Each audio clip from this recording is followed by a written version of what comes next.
to discuss. When it come to news, ain't no better than us. When it come to news, ain't no one you can trust. We got a lot to touch, so it's time to crush. We got a lot to discuss. When it come to news, ain't no better than us. When it come to news, ain't no one you can trust. We got a lot to touch, so it's time to crush. So it's time to crush. Peace and blessings, and welcome back to Xbox Frontline News with your boy, The King. Now, today's Friday, and you know it's Fight Night Fridays, and we do Fight Night Fridays at 6 p.m. Eastern Standard Time on Frontline Gaming Streams. You can come check us out over there. We're having a whole bunch of fun. At all. Thank you. About time, bro. When we need it, you got to use it, bro. I was working on it. You wasn't working on shit, bro. You weren't working on shit, bro.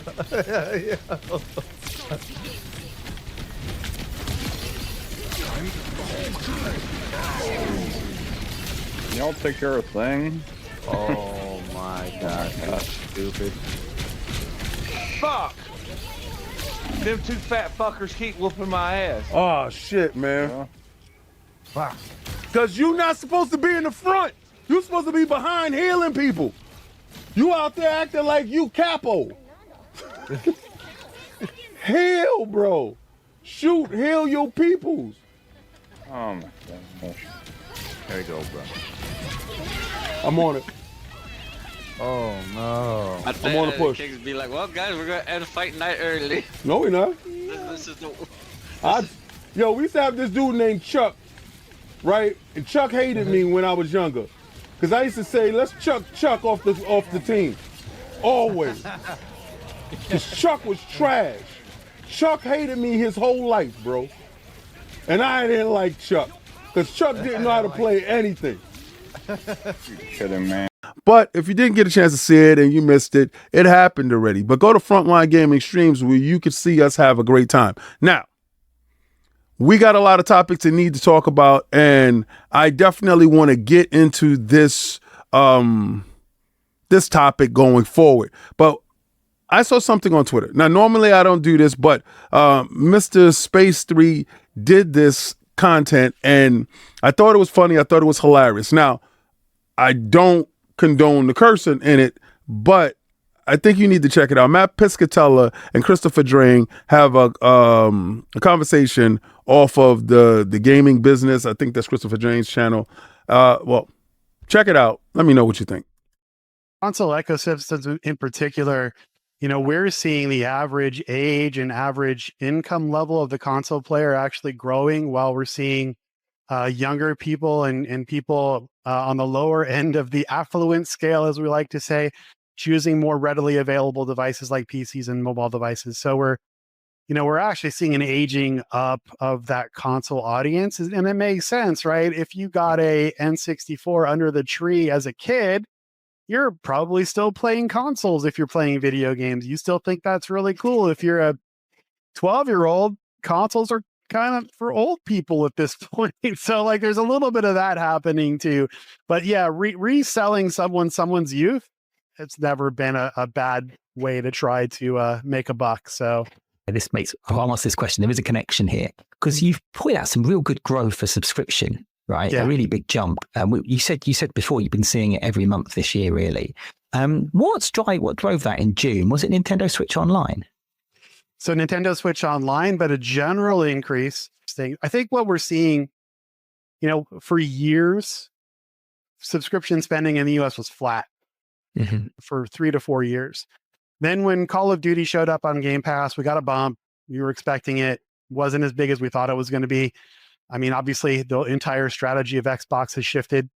I don't know if that was the cause, but probably wasn't not an influence. And then it started to come back down again, like, okay, you know, it'll have a bump, it'll set a new level, fine.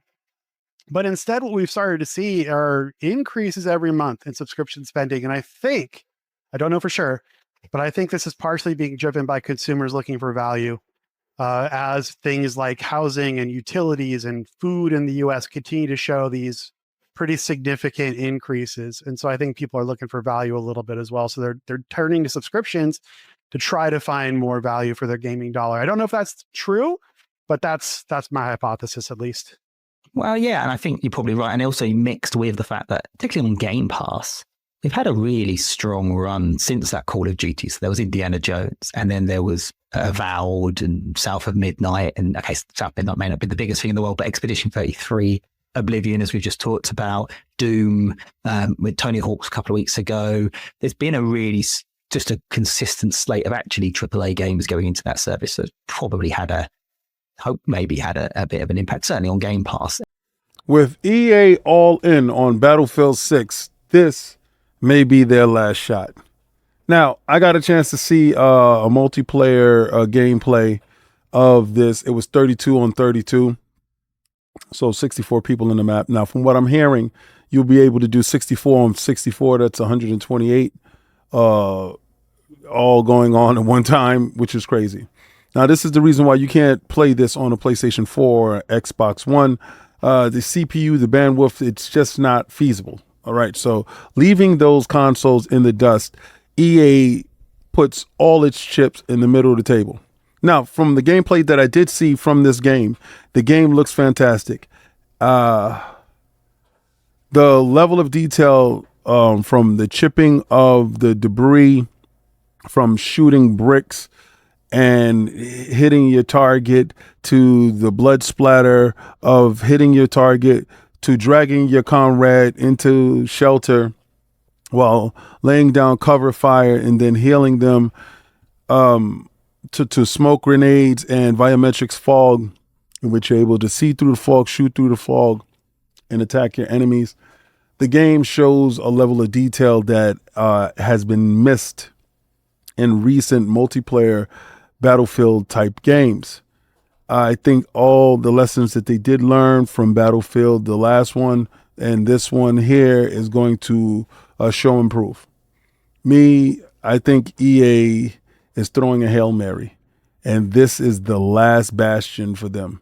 Honestly, I hope and I pray that this actually works out for them, because if it doesn't, then we're not going to see this game again. So I hope it doesn't go the way of Medal of Honor. I really, truly hope it does succeed. And I did find out that it has a free-to-play component to it, Battle Royale, if you choose to call it so. I don't know how they're attacking that multiplayer component, but this thing will have a suite of options, if you will, like Call of Duty does. You will have the campaign, you will have the multiplayer, and then you will have the free to play, and these suites will open in a way that allows you to get many different collectibles and I guess cosmetics to go with your characters throughout the games. And hopefully they don't do like Call of Duty and force you to get rid of them to start off anew every year. Hopefully this stuff does carry over. So with Warzone looking like it's taking a step back, does Battlefield jump into that space and take over? We haven't had a traditional boots on the ground, military type, non-futuristic, just a pure dedicated shooter in that military vein in a long time. And I think Battlefield is poised to take that. So hopefully this thing actually succeeds. Assassin's Creed Shadows DLCs lands on Xbox in September for free for those who pre-ordered. Now, in the summer update, all things that Assassin's Creed Shadow, Ubisoft has announced that it will release date for the game's first major expansion, Claws of Iowa. The premium DLC free for pre-orders, which adds a new area and roughly 10 hours of fresh content, launches on Xbox September 16th. And we have a free update for all players coming next week as well. The free Assassin's Creed Shadow update lands on July 29th, and it contains quite a few community requested features as Ubisoft attempts to keep players satiated. The upcoming July patch contains new game plus, an increased level cap, a new in-game project, and more. Between the July patch and the mid-September patch, the launch for Claws of Iowa, more quality of life features are coming to the Assassin's Creed Shadows 2. Xbox is due to receive another blockbuster title coming to Xbox Game Pass. Microsoft promised 18 massive day one releases earlier this year, and this one definitely will set your world on fire. Now, remember, earlier this year, Microsoft confirmed 18 Day One will be joining the service. Tony Hawk Pro Skater 3 and 4, and recently confirmed Persona 4 Remake and remastered Gears of War. Now, Microsoft has announced Frostpunk 2 will be available to all Game Pass Ultimate subscribers September 18th. Non-Xbox Game Pass subscriber will also be able to purchase the game for £40 on the same date. The game, originally announced September 24 for PC, will be released at some point later this year for the PlayStation 5. So, Xbox, we up, baby. We got it. They don't. Does it really matter at this point? Third-person horror game Cold Violet launching for the PlayStation 5 November 14th. The pre-order DLC to make the dinosaur hunting more fashionable. And let me tell you something. I mean, if you're into this game, the game doesn't cost too much. It costs $50, right? And the deluxe version is priced at $60, right? And you will get, the Sinclair Avatar, the Violet Sinclair Avatar, the original soundtrack, 5 additional outfits, the Dino Matrix, Miss Sassy Sinclair, Star Shadow, Siren, Big Sky Cowgirl, and Sugar and Spice.